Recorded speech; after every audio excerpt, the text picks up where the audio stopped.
சைத்தான் கூட ரொம்ப சாத்திரா தானே இருந்தான். சைத்தான் கூட சாத்திர தான், அறிவு கம்மியான, அவன் சிந்திக்கல, ஆனா சாத்திரா இருந்தான். அந்த மாதிரி.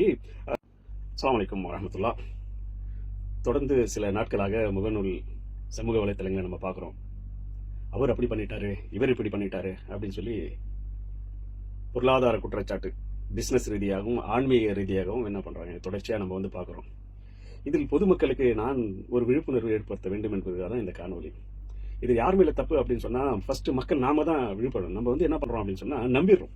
இந்த தன்மை எப்படி இங்கிட்ட வருது அப்படின்னு சொல்லி தான் நம்ம ஒரு ஒரு ஒரு பதவியை பார்த்தால் அல்லது அது ஒரு ஒரு இது துறையில வந்து அவர் சிறந்தவராக இருந்தால் உடனே அவங்க கிட்ட வந்து என்ன பண்றது, இன்ஃபுளுன்ஸ்ல வந்து அவங்க கிட்ட வந்து அப்படியே மழங்கிடுறாங்க. அந்த மோகம், ஈர்ப்பு தன்மை, தனி மனித மோகம், தனி மனிதன ஈர்ப்பு, இல்ல இவங்க எல்லாம் அவன் தப்பே செய்ய மாட்டாங்கன்ற ஒரு முடிவு வந்து பண்ணிடுறாங்க. சைத்தான் கூட ரொம்ப சாத்திரா தானே இருந்தான். சைத்தான் கூட சாத்திர தான், அறிவு கம்மியான, அவன் சிந்திக்கல, ஆனா சாத்திரா இருந்தான். அந்த மாதிரி ரொம்ப ஸ்மார்ட்டா இருக்கவங்கலாம் வந்து உடனே அந்த ஒரு பதிவை பார்த்து அதெல்லாம் பார்த்து என்ன பண்றாங்கன்னா மக்கள் வந்து அவங்க மேல வந்து நம்பிக்கை வச்சு லட்சக்கணக்கில் கொடுத்துறாங்க. இதுதான் தொடர்ச்சியா நடக்குது. ஏராளமான வாட்டி பார்த்துட்டேங்க. இன்னும் என்ன நம்புறீங்க?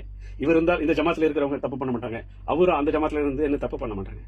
எப்படி நம்ம வந்து முடிவு பண்ணுவோம்?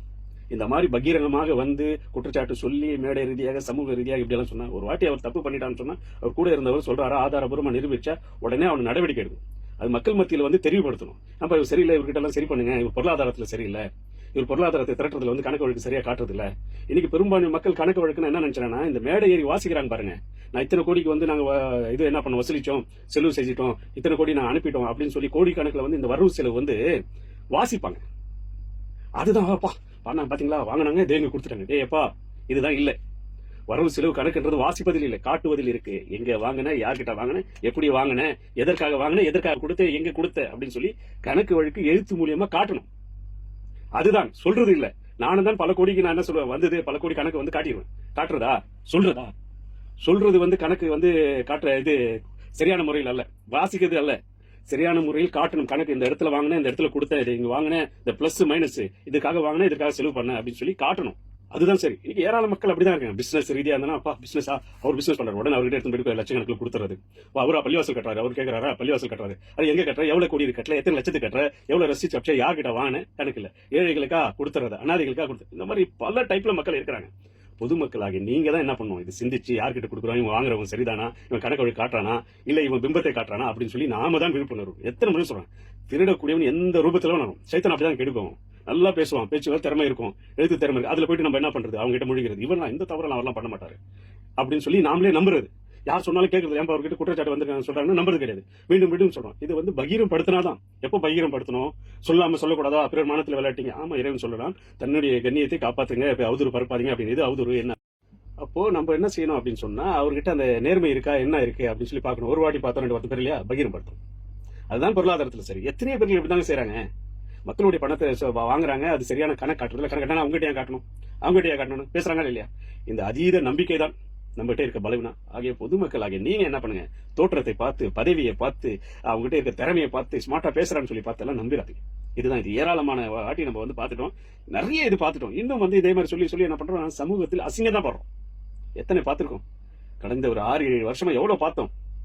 யாருன்னா இது பேசி இப்ப எப்படி ஆயிடுச்சுன்னு சொன்னா, பிற மக்கள் மத்தியில வந்து என்ன பண்றாங்க, மிகப்பெரிய கேள்வி ஆச்சு. இப்ப கடவுள் பேரை சொல்லி அல்லான்னு சொல்லி இந்த மாதிரி பண்றாங்க, இவங்களுக்கு வேலையா இதுதான், இவங்களுக்கு தனி இது இருக்கு அப்படின்னு சொல்லி அசிங்கப்படுத்துற அளவுக்கு வந்துட்டோம். காரணம் என்னன்னு சொன்னா, தூய்மை இல்லை, நேர்மை இல்லை, பணத்துக்காக எது வேணாலும் பண்றாங்க. இந்த நிலைமைக்கு வந்துட்டாங்க. காரணம் நம்ம சிந்திக்கணும். சோ அதனால சிந்திச்சு செயல்படுங்க. எல்லாரையும் நம்பிடாதீங்க, நம்புறவங்க நம்புங்க. அதுக்காக யாரையும் நம்ப வேணாம்னு சொல்லல. கணக்கு வழக்கு சரியா இருக்காங்களா, பிசினஸ்ல என்ன செய்யறாங்க, ஏது செய்யறாங்க, உங்களுக்கு அது உடன்பாடு இருக்கா இல்லையா, அதுல உங்களுக்கு நாலேஜ் இருக்கா இல்லையா, சரி இருந்தா காட்டுப்பா, என்கிட்ட காட்டு, நான் பாக்குறேன் அப்படின்னு சொல்லுங்க. அந்த மாதிரி பார்த்து அதுல வரவு செலவுகள் உங்களுக்கு வந்து உடன்பாடா இல்லையா, ஒப்பந்தம் போடுங்க. ஒப்பந்தம் போறதுல அவர் மீறாரா, மீறான்னு சொன்னா பிற இடத்துல நீங்க எடுத்து பகிரமா சொல்லுங்க, இவர் ஒப்பந்தம் போடுறாரு, அந்த ஒப்பந்தத்துல இவர் சரியில்லை அப்படின்னு சொல்லி பகிரப்படுத்துங்க.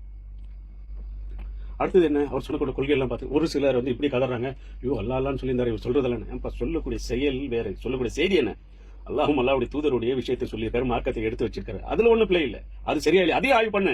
அவர் சொல்லக்கூடிய செய்தி சரியா இருந்தாலும் ஃபாலோ பண்ணிட்டு போ, அதுக்கு அவருக்கு சம்மந்தம் கிடையாது. ஆனா அவருக்கு ஃபாலோ பண்ணாது, அவர் சொல்லக்கூடிய செய்தி சரியா தவறா, அதுல மட்டும் நீ என்ன பண்ணு, ஃபாலோ பண்ணு. அவரை ஃபாலோ பண்ணி அவர் பின்னாடி போயிடாது. இன்னைக்கு என்னன்னா, பகீரமான என்ன ஒருத்தர் நேசிக்கிறேன்னு சொன்னா, நான் என்னதான் தப்பு பண்ணாலும் அவன் கண்ணுக்கு தெரியாது.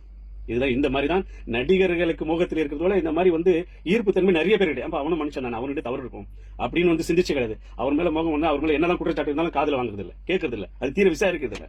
கடந்து போயிட்டு இந்த மாதிரி நடு தெருல வந்து நாசமாயி நார வைக்கிறதுக்கு அப்புறம் ஐயோ இவரா அப்படி செய்வாரா அப்படின்னு சொல்றது. இந்த மாதிரி நிறைய கேசஸ் இருக்கு, வெளிவராத கேஸ் இருக்கு. வெளிவராத கேஸ் என்ன தெரிஞ்சாலும் நிறைய வெளியே வராத இருக்கு, இன்னும் நிறைய இருக்கு.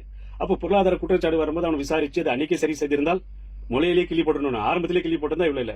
வளர விட்டுட்டா இப்ப என்ன பண்ணுது, நாத்தம் அடிக்குது. இப்ப யாருக்கு பிரச்சனை, எதுக்கு பிரச்சனை? இந்த சமுதாயத்துக்கு தான் இழிவு பேர். அப்ப இந்த சமுதாயத்துல எல்லாமே இப்படிதான் இருக்காங்க. ஜமாத்துன்னு பேரை வச்சுக்கிட்டு பொருளாதாரத்தை மோசடி பண்றானுங்க, அமைப்புன்னு பேரை வச்சுக்கிட்டு பொருளாதார மோசடி பண்றாங்க, நிர்வாகம்னு சொல்லி பேரை வச்சுக்கிட்டு என்ன பண்றானுங்க, மோசடி பண்றானுங்க, பள்ளிவாசல் பேரை மோசடி பண்றானுங்க, ஏழைகளுடைய பேரை வசூல் பண்ணி மோசடி பண்றானுங்க. இதுதான் இவங்க வேலை, யாருக்கும் கொடுக்க கூடாது அப்படின்னு ஒரு சாரார் வந்து வெறுத்து ஒதுங்குறாங்க.